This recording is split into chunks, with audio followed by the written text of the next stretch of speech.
Kelly, you have to admit, Aisha and Roland she's always looking for some way to kind of put her name out there with some ridiculous notions, right? And this is just in a long line of things that she's done in order to kind of get her name out there.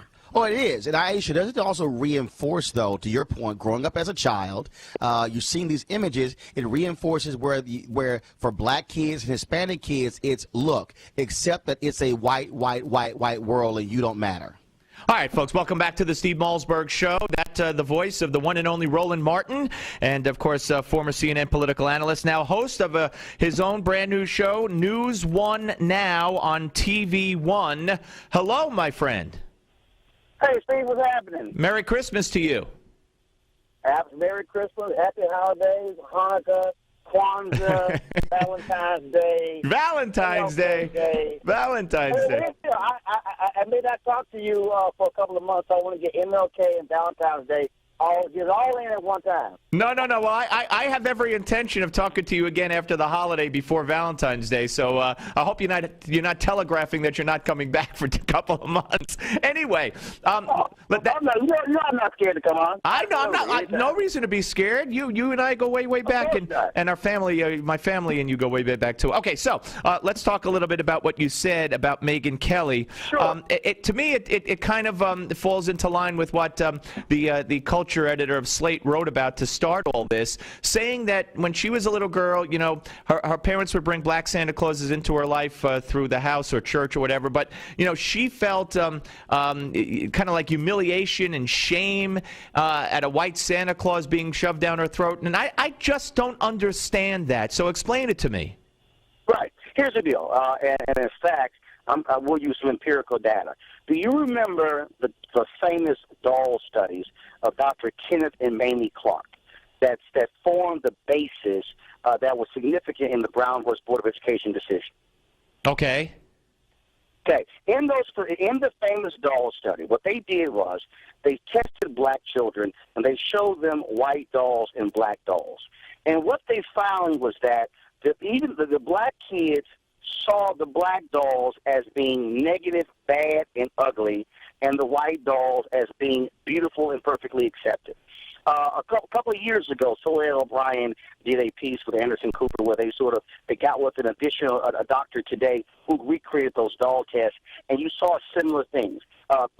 Chan Berry and Bill Duke did a documentary called Dark Girls, a phenomenal documentary that aired on Oprah's network, but it was out in movie theaters before that, where you have these young black girls who did not think that they were beautiful, who did not think that they were lovely, because inundated with these images where really when you think about the all-American beauty is considered a buxom, blue-eyed, blonde, white female.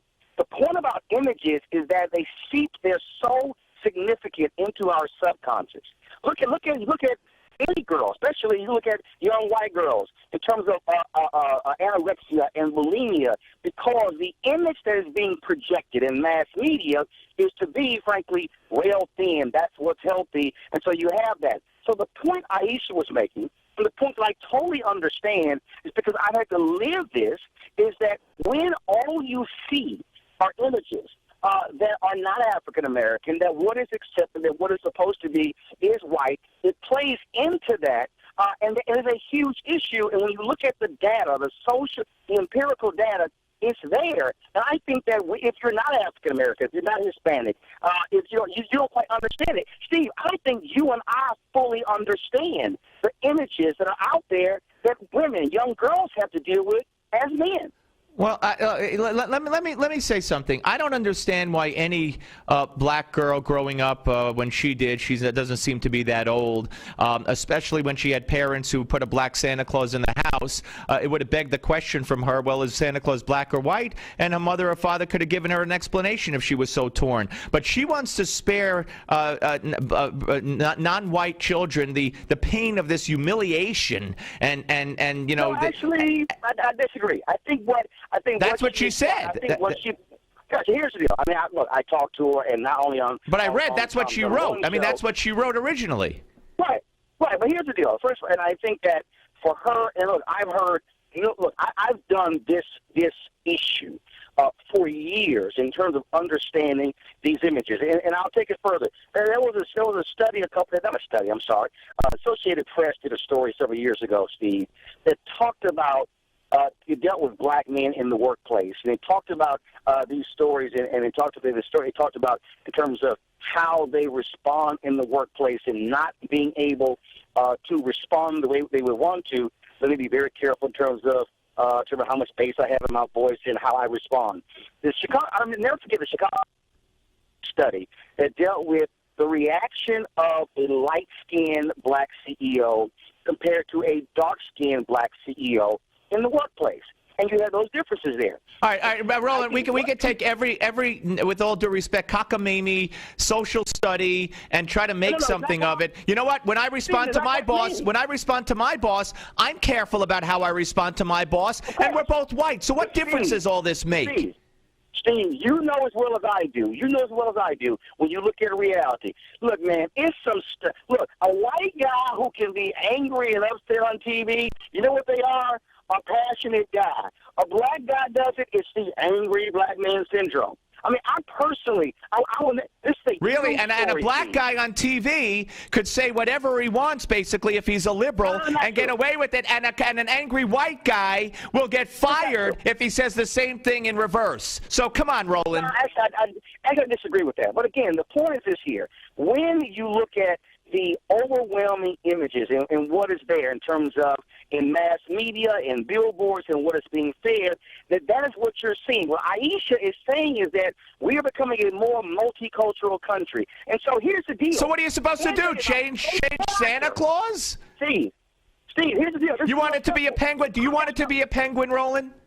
Oh, no, first of all, that was a joke. Oh, that was a joke. Okay. Okay. Steve, come on, that was a joke. So what does she want? What does she want? What does she want then? First of all, Steve, people is not going to be flying. First of all, think about it, okay? We're having, this is the point. We're having a debate about a fictitious character. Here's the beauty of a fictitious character. It can be anything you want it to based on St. Nicholas, based on a true historical figure named St. Nicholas. No, it's not.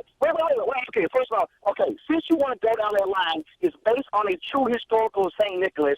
The real St. Nicholas was Turkish. No. He was Greek. It was Greece. Now with that is on. Now that place is on the coast of Turkey. Look. I just want to hear. I just make this analogy. Let me make it. We're talking to Roland Martin here on the Steve Malzberg Show. You know, my son wears Joe Johnson's jersey from the Brooklyn Nets. Joe Johnson is black. Okay, my son isn't ashamed. My son doesn't suffer some kind of mental mental anguish because he idolizes a black player. So why should Aisha or any black kid be offended by a white Santa Claus? Come on. Steve. Let me tell you something, Steve. My mom is a perfect example. If you want to understand the reality, my mom did wedding cakes for more than 30 years. My grandmother owned a catering business. I worked with her when I was 7 years old. Do you know what was the hardest thing for my mom to find for years baking wedding cakes? No. What do you think was the hardest thing to find? Black figures? I don't know. Tell me. Yeah, that's what I mean. A black bride. Black bride. The hardest thing to find was a black. All right, let me. Now, wait, Roland. Let me ask you a question. What year was this? Well, Steve. What year was it? Roland, just answer my question. What year?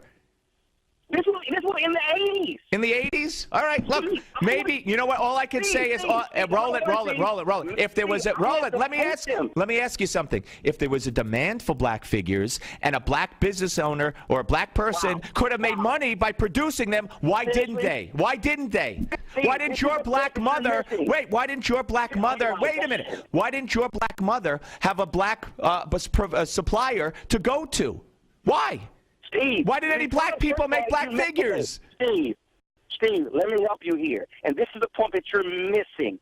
As me and many of them, what you don't understand is you're mass producing these items. And the point there is, if you did not have a significant number of them being produced, and black folks were getting married. Black folks have gotten married for decades. I'm giving you an example. But maybe there wasn't a demand. But Roland, I don't want to get sidetracked on this. Roland, if there is a product, a paucity of a product for the black community, then you think if there was a large demand, someone would have made that product. The fact that your black mother, who ran that kind of business, couldn't find a supplier meant that there was no large demand. It's supply and demand. It's not racist. Your mother could have made them. Someone could have made them. First of all, Steve, my mom couldn't have made them because she was actually baking cakes. All right, well, someone could have made them in this country. But Steve, this is the point that you're missing. And this is for some reason, I don't know why you want to skip over it. The point there is, when you have been living in where the dominant society is white culture, these are the images being projected.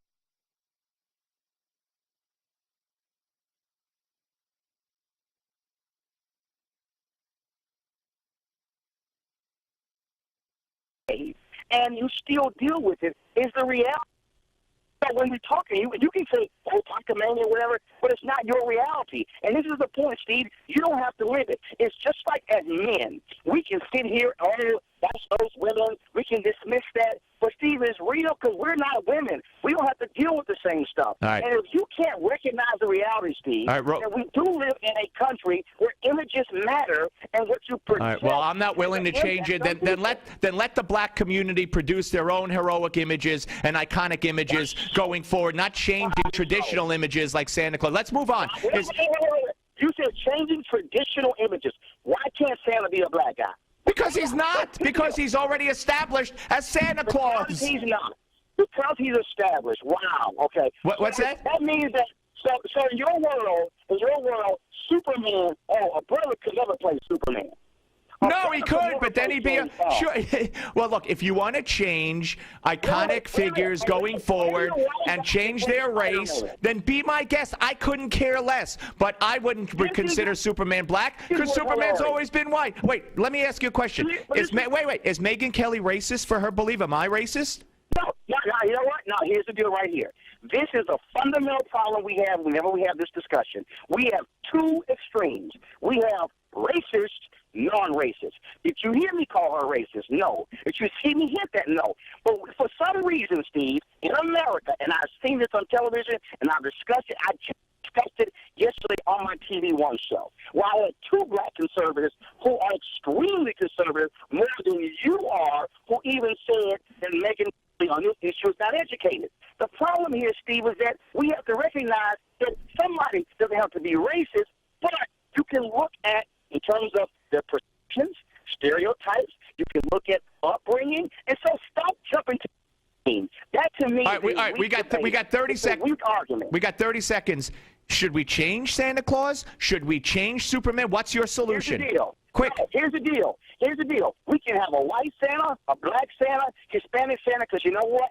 Santa is Santa. If it's about the skin, Steve, as opposed to about the season, then guess what?